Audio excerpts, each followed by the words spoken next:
जय श्री कृष्णा। राधे राधे मेरे प्यारे भक्त जैनों। अब आप सुनेंगे अमल की एकादशी की व्रत कथा।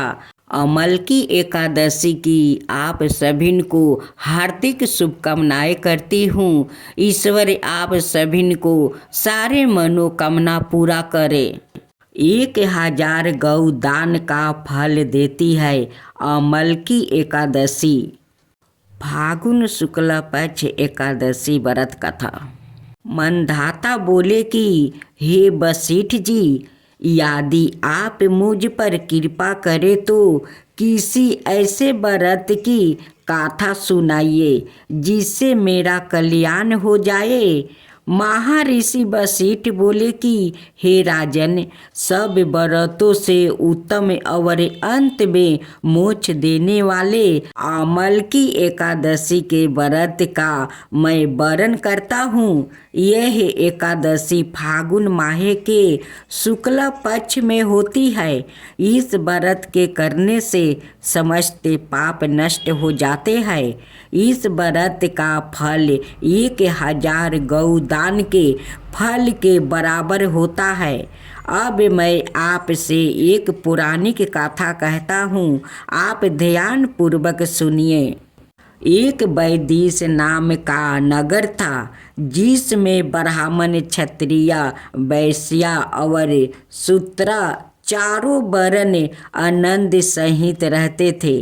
उस नगर में सदाए वेद धावानी गूंजा करती थी और पापी, दुराचारी और नासिक उस नगर में कोई नहीं था। उस नगर में चैत्यरथ नाम का चंद्रवासी राजा राज करता था।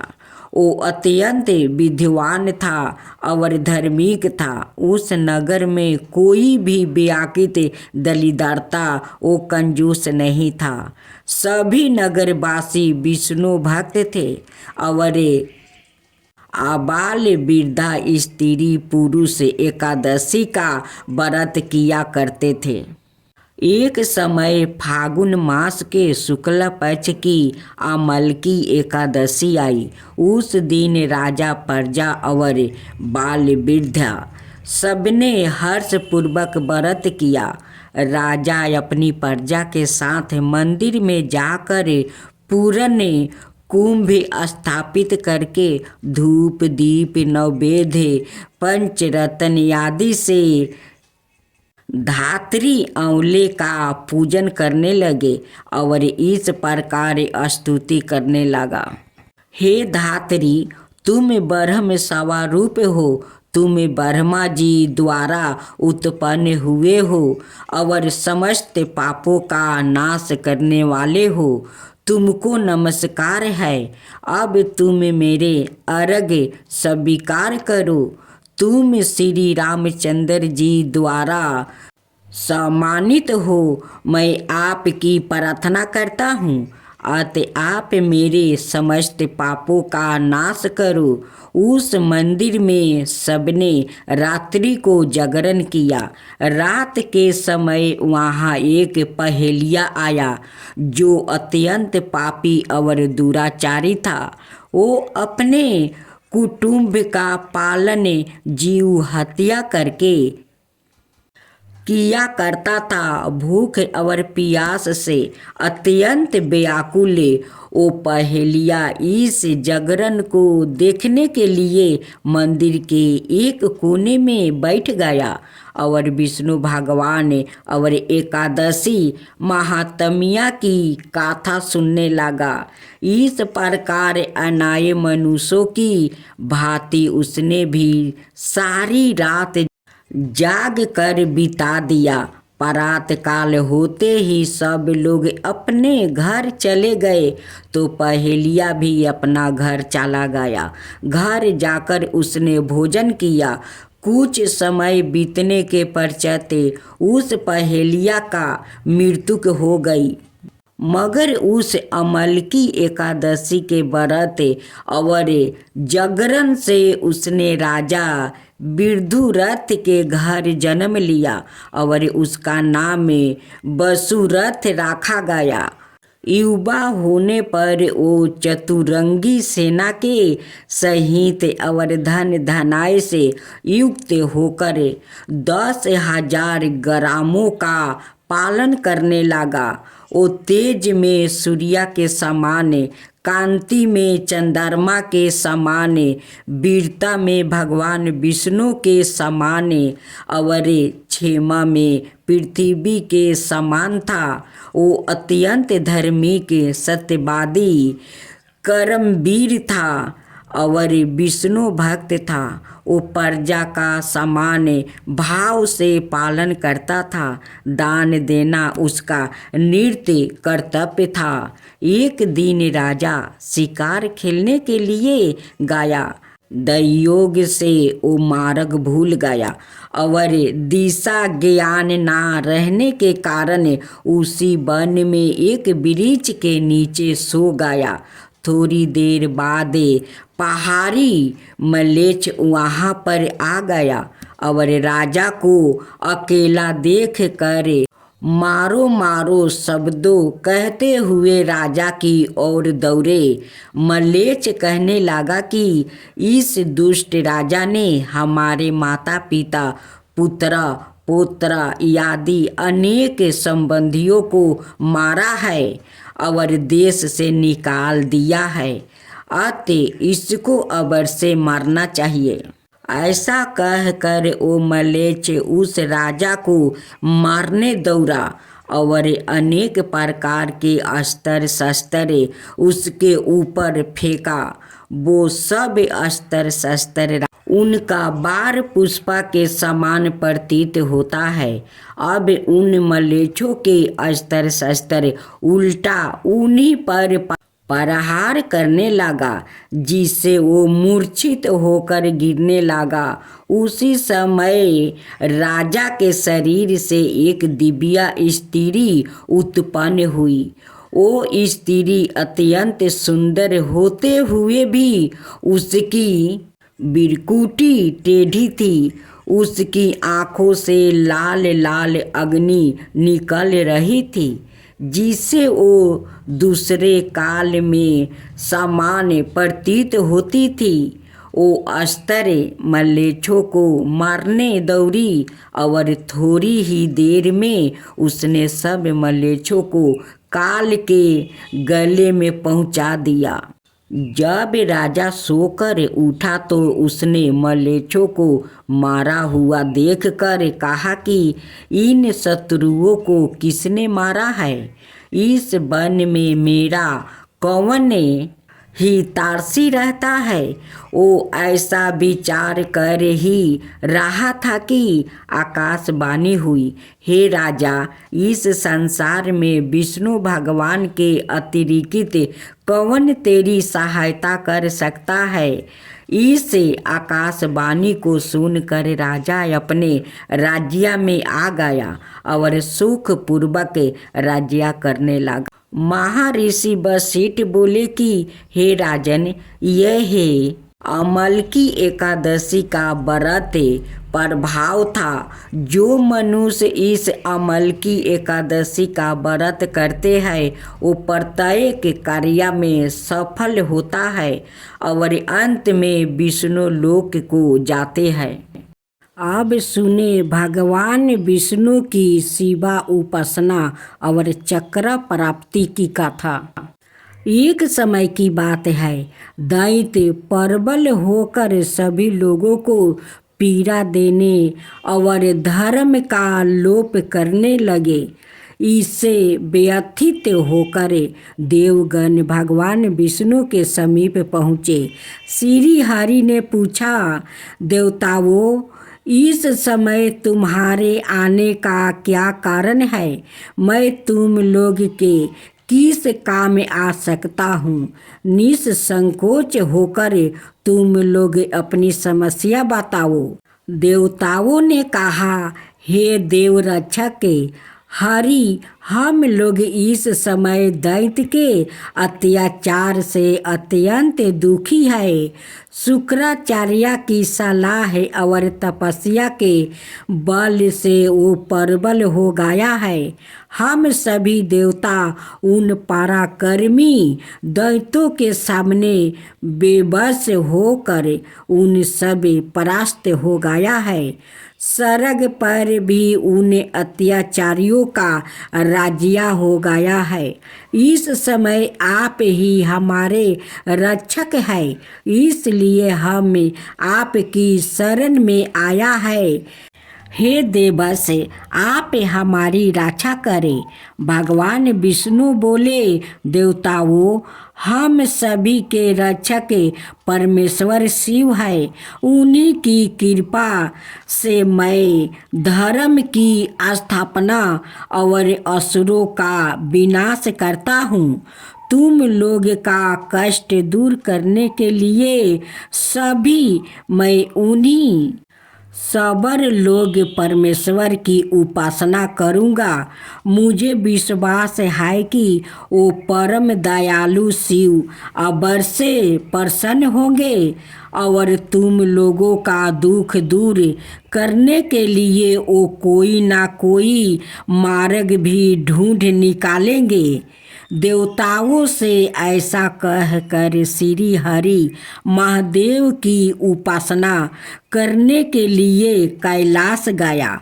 वहाँ पहुँच कर वो विधि पूर्वक भूत भवन भगवान शिव की आराधना करने लगे।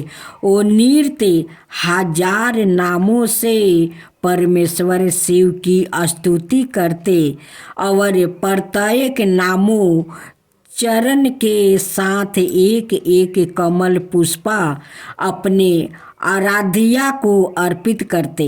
इस प्रकार भगवान विष्णु की यह शिव उपासना सहस्त्र दिव्या वर्षों तक निर्बाध चलती रही। एक दिन महात्मा शिव ने विष्णु भक्ति की परीक्षा लेनी चाहिए। भगवान विष्णु नित्य की तरह एक शास्त्र कमल पुष्प शिव जी को अर्पित करने के लिए लेकर आए।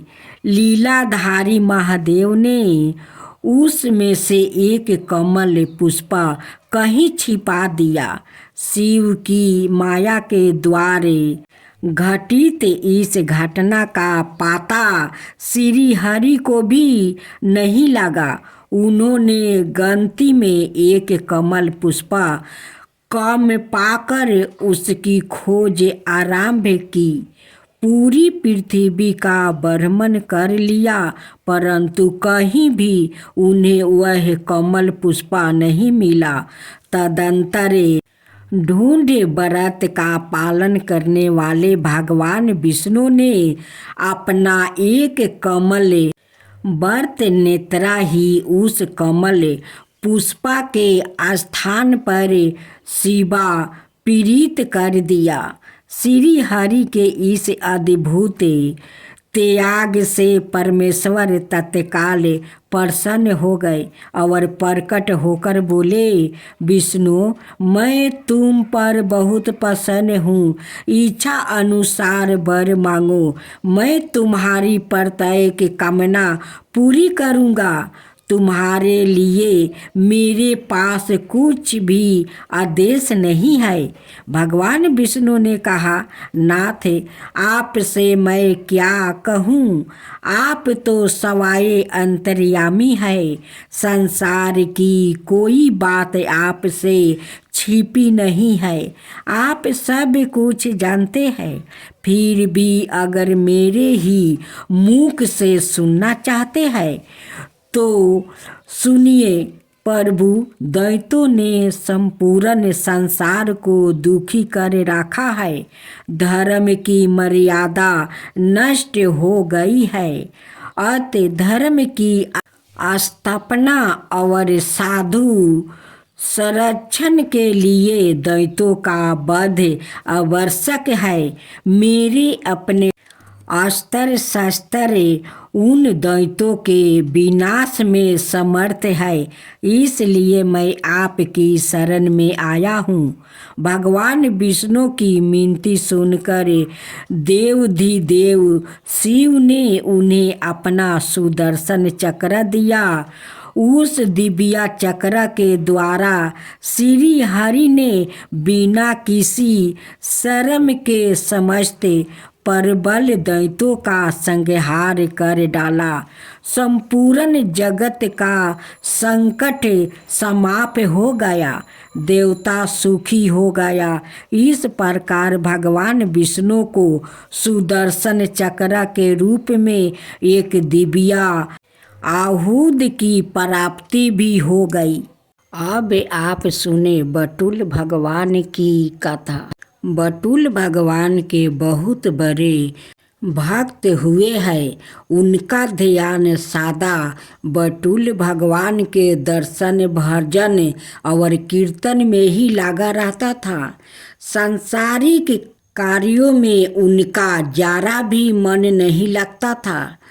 वो एकादशी व्रत के प्रति पूर्ण निष्ठावान थे। वो उस दिन जल भी नहीं पीते थे। एकादशी की संपूर्ण रात्रि को हरि नाम में कीर्तन करते थे। एकादशी को वो ना अन्न खाते और ना किसी को खिलाते। एक दिन एकादशी की रात्रि को वो हरि नाम में कीर्तन कर रहे थे। उनके साथ अनेक भक्त भी संकीर्तन कर रहे थे। अचानक एक छीनकाए हड्डियों का ढांचा मात्रा एक वृद्ध ब्राह्मण उनके द्वार पर आया और बोला, मैं अत्यंत भूखा हूँ, मुझे भोजन कराओ, अनाथ मैं भूख के मारे मर जाऊंगा। श्री नामदेव जी बोले, मैं एकादशी को ना अन्न खाता हूँ और ना अन्न किसी और को खिलाता हूँ। अत ब्राह्मण देवता प्रातः काल सूर्योदय का इंतजार करो, व्रत का पारण करे, आपको भर पेट भोजन कराऊंगा। ब्राह्मण बोला, मुझे तो अभी ही भोजन चाहिए, मैं 120 बरस का बूढ़ा हूँ। एकादशी व्रत 8 बरस से लेकर 80 बरस तक के लोगों के लिए है। मैं भूख से मर जाऊंगा और तुमको ब्रह्म हत्या का पाप लगेगा। श्री नामदेव जी ने कहा, ब्राह्मण देवता, चाहे कुछ भी हो जाए, मैं आपको भोजन नहीं करा सकता। कृपया आप सुबह तक प्रतीक्षा करें। श्री नामदेव जी के ऐसे व्यवहार के प्रति अनाए ग्रामवासियों ने नामदेव जी को निष्ठुर कहा और ब्राह्मण को भोजन देना चाहा, परंतु ब्राह्मण ने भोजन लेने से इनकार कर दिया और कहा, यदि मैं भोजन ग्रहण करूँगा तो सिर्फ और सिर्फ नामदेव से ही करूँगा। श्री नामदेव जी ने जब ब्राह्मण को भोजन ना दिया तो कुछ ही समय में उसके प्राण निकल जाएगा। वहाँ उपस्थित सभी लोग श्री नामदेव जी के प्रति अप सप कहने लगे और उन्हें हत्यारा कह कर संबोधित करने लगा। श्री नामदेव जी कुछ न बोले, पूर्वत बटुल भगवान के भजन और कीर्तन में ही लगे रहे और एक पल के लिए उठे और मृत्यु के शरीर को ढक कर रख दिया। वो मृत्यु देह के समक्ष नाम कीर्तन करते रहे। प्रातःकाल श्री नामदेव जी ने व्रत पारण किया और एक चीता बनाई, सवाए उस ब्राह्मण के पाथरी शरीर को अपनी गोद में लेकर चीता पर बैठ गया। चीता को प्रज्वलित किया गया। जब आग की लपेट श्री नामदेव जी तक पहुँचने ही वाली थी तो अचानक वो ब्राह्मण उठा और श्री नामदेव जी को उठाकर चीता से बाहर कूद पड़ा। जब तक नामदेव जी कुछ समझ पाते वो बूढ़ा अंतर्ध्यान हो गया। सवाए बटुल भगवान ही उनकी परीक्षा लेने आए थे।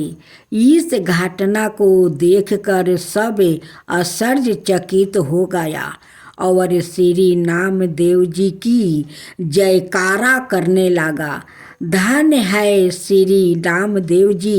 चीता में प्रयाग का प्रकाश ज्ञान का दीपक जले तभी ठाकुर जी का निराकारण स्वरूप दिखाई देता है।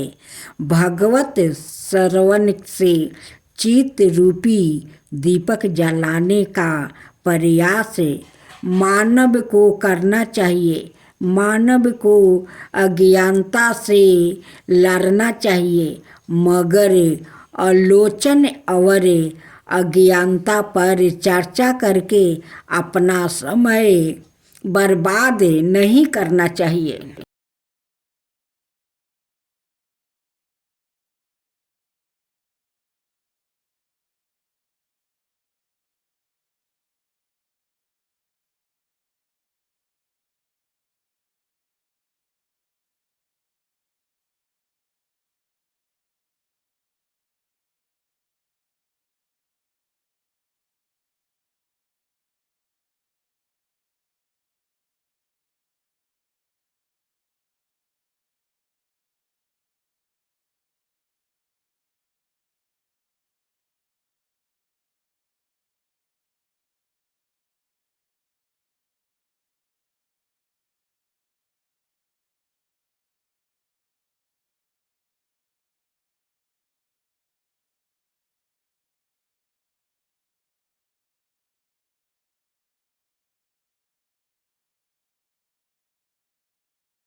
आप सुने एकादशी की आरती। ओम जय एकादशी माता, मैया जय एकादशी माता, जय एकादशी माता। विष्णु पूजा व्रत को धारण कर सकती मुक्ति पाता।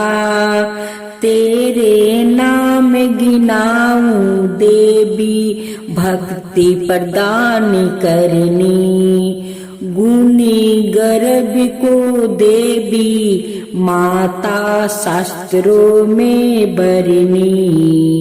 मार्ग शीश के कृष्णा पक्ष में उत्पन्न होती।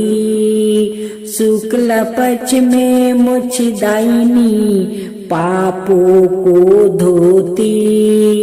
पूसी मास के कृष्ण पक्ष की सफला नाम कहावे।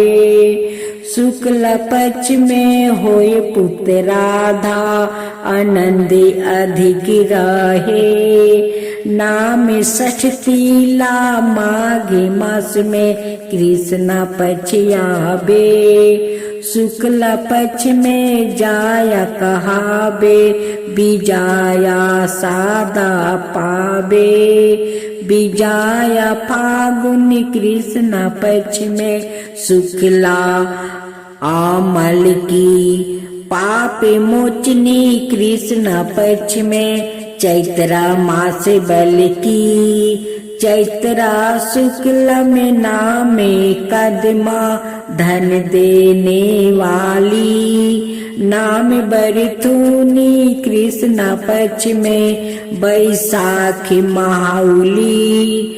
शुक्ल पक्ष में होए मोहिनी, अपरा ज्येष्ठ कृष्णा पक्षी। नाम निर्जाला सब सुख करनी, शुक्ला पक्ष रखी।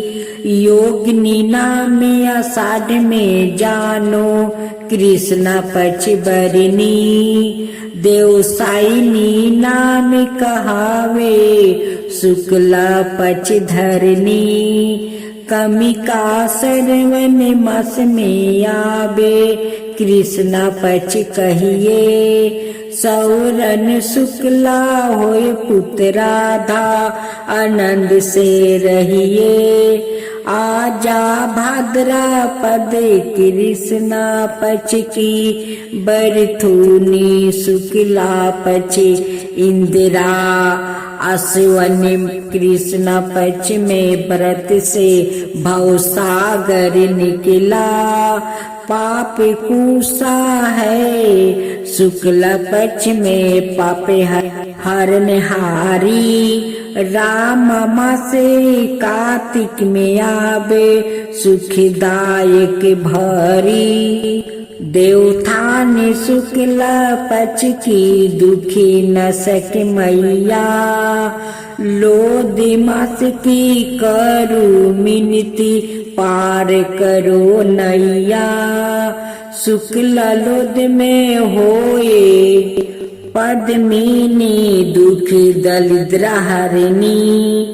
परमा कृष्णा पक्ष में होती, जन्म मंडल करनी। जो कोई आरती एकादशी की, भक्ति सहित गावे। जन रघुनाथ सरग का, बास निश्चय ओ पावे। जय शिवा ओमकारा, प्रभु हरे शिवा ओमकारा। ब्रह्मा विष्णु सदा शिव, अर्धंगिनी धारा। ओम जय शिवा ओमकारा।